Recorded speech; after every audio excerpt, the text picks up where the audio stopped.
Welcome to Engrs World. I'm your host, Emmanuel. Remember to like, comment, subscribe, follow us all the way through the end as we walk through real life stories of professionals in the industry and friends of mine that coming out here. Today we have with me Robert. Yep. Welcome, Robert. Nice to have you. Thanks for having me. So today, Robert, I want to kind of like talk about just the real side of life, what really goes on behind the scenes. People don't really know what it takes to get to where we get to, and a lot of people think that a lot of this is instantaneous. That people don't have the reality of what actually happens. So, I want to get your take on how it all began, right? Back in high school. Back in college, Long time ago. Let's talk about what you struggled with when you all started this. I grew up in a rural town of Mississippi, and everybody has the identity of Mississippi by being segregated, and it's true, right? We had the people that looked like me on one side of town, and the people that didn't look like me on another side of town. Right. And also there was two different high schools, so we had like a public high school, and then we had academy. So the people that didn't look like me went to the academy, but their parents that didn't look like me were teaching at the public school. They riled a lot of people up. We never thought anything of it. But it started there. So me not having things that I wanted, it was always a driving factor for me, right? So I would see things on TV and just wonder one day what would it take to get to those things? Right. So I just gradually, I didn't really know anything. I was ignorant to a lot of things because I didn't expose myself. I was just pretty much enjoying childhood. So I kind of followed in my brother's footsteps. I have multiple brothers, and a lot of them went to the military. So I joined the military because I just thought this was the thing to do, right? You join the military, try to pray for college. I joined the military. I did my time there, and I just joined the reserve because that was just the thing to do at the time. I didn't want to go full time, so I joined the reserves. And after the reserves, I was actually still in college. I went to school. My school of choice, I wanted to go to University of Michigan. That didn't happen. I just don't know if I got accepted or I didn't apply, but I did get accepted to Purdue University. Gotcha. But I ended up going to Tougaloo College in Mississippi. Okay. Did that. That's why I started my family there.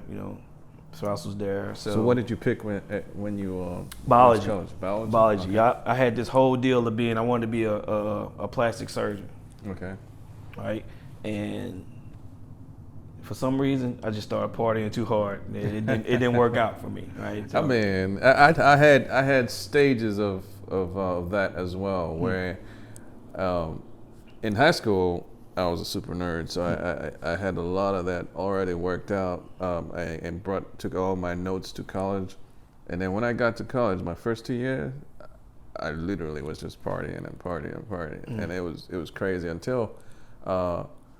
At the time, I got married in my second year, and that's when I refocused. At the end of my second year is when I got married, and I got refocused, and that's when I actually started studying. Like 2 years of not studying at all. Yep. I had terrible grades. Yep. That's exactly what I went through because it kind of forced me to change my major. Yeah. Because I knew I wanted to finish school. That was just the whole purpose of going. Because no one in my family had finished. My mom went, I never remember her finish. That's kind of the same thing that happened with me. It took a while to actually build that work ethic, and I've gone through a lot through life, so many different hardships, ups and downs, even going through a divorce. Now I'm single, everyone knows I'm single. But just talking about that, I want to get your take on how it's been through from that point on till now. What has that journey looked like? How has your career progressed? What does it take to become someone like you? Okay, so for career wise, right, it was in the back of my mind. I always had what I wanted to make. Like I wanted to make this much money to do these certain things, right? Okay. So, you know, you get a job and the job does what it's supposed to do. It sells you. If you stay here, you get this career. Or, because I used to be assistant manager at a drugstore, and they like, well, we have this 2-year program. You go here, you're gonna make X amount of dollars, and you get a percentage of what the store makes. At the time, you're talking about $200-300 grand. That sounds good, right? Right. And boom, the recession hits. We're not opening no more stores. You know, my boss came in like, hey, you may want to venture out, because they just saw the potential. You may want to venture out. Right. And I end up getting into plastics, right? So I worked in plastics for like 11 years, manufacturing your standard kitchen trash bag for a lot of the big name retail stores. Okay. But a lot of people that don't know about manufacturing, you never think about how something is made. Right. You never think about how something is made until you actually be exposed to it. Right. Right. So getting into the plastic industry and just seeing how big it is, and a lot of people don't realize how much money is in the manufacturing. Right? There's different levels of manufacturing. You got a managerial stage, you have a director stage, and then you have the executive branch, and you know, you're talking about vice president. You know, so you may go from, you know, 80,000 to 150,000, then you all of a sudden you jump into $400,000 a year. And that's a lot of money, and you're not thinking about the bonuses that come behind it, and your profit sharing with your stocks and everything, right? But in the back of my mind, this is fine. You move up to these levels, but what if something happens? Right. You got to have a way out, or you have to make sure you're positioning yourself to take care of yourself if something happens. Right. So you talked about manufacturing and plastics, and a lot of people don't realize how plastics are connected to everything. Plastics is essentially petroleum, right? And it's where everything comes from: paint, paper, you know, piping, especially some roofing materials are also made from plastics, right? People don't realize the importance of just making it through the education part of things and actually getting the skill set that's required to branch out into different things like you have done. You know, you talk about having to go out and do different aspects of business as well, right? And so now you're a full-blown business guy, right? And so, you know, what is one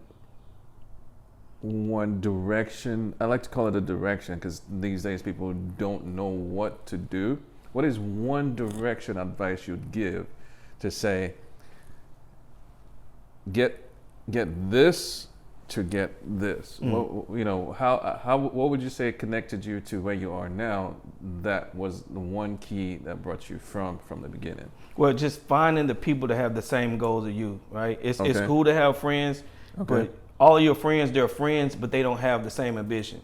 Yeah. So it's about positioning yourself and getting around the right amount of people. Like I met you, when was it, last year? Yeah. Right? Yeah. We met at an event. Yeah. You know, we didn't see anybody that looked like us, so we immediately gravitated to each other, and then we ended up kicking it off, and we, you know, we do things together. Right. So I would just say that's it. Just get around the people that have the same drive as you. Yeah, definitely. And I want to bring it all back, circle back to an additional goal that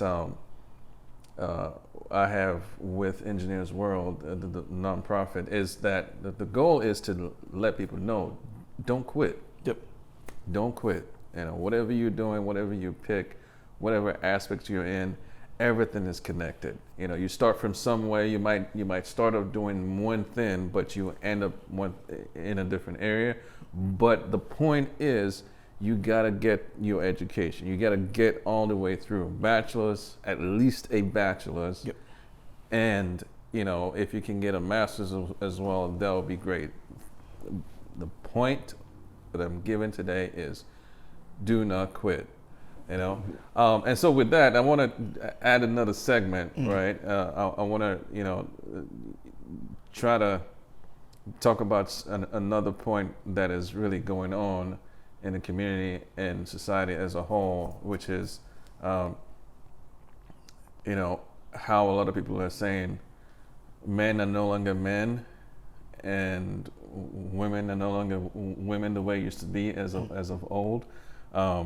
And so, you know, another reason I'm doing all this is to try to give direction to younger men coming up and say, hey man, you know, you need to see yourself in us. Yep. You know, and you need to understand that you need to work through all these struggles to get to where you want to be in the future. So, as far as relationships goes, what relationship advice would you give to young men out there? Just go back to what I was saying. You have to put yourself around like-minded individuals. One of the greatest things somebody told me that was younger than me, they told me to know what you don't know, right? Okay. So you have to, and then once I learned, you see people like Oprah, right? She's a billionaire, but she never stops learning. She picks up a new skill.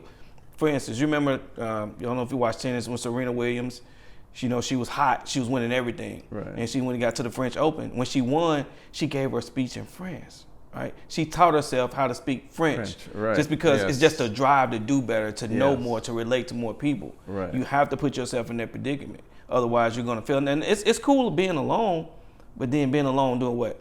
I can make a bunch of money by myself, but if I can't share it with my friends, like, hey man, I got this going on. Do you guys want to get involved? That's where it keeps everybody happy, because then everybody else does certain thing, and then your circle eats, and then your circle gets bigger. Then you have that circle of trust where nobody has an ego or nobody's trying to get ahead. If somebody's doing better than the other person, it's fine, but we all still in the same realm. Right? Oh yeah. So definitely, and with that, I'd like to wrap that up and call that lifelong learning. Would you agree? So yeah, definitely. So guys, don't forget to like, comment, subscribe, and follow us all the way through, and continue the strategy of lifelong learning. Peace. That was good.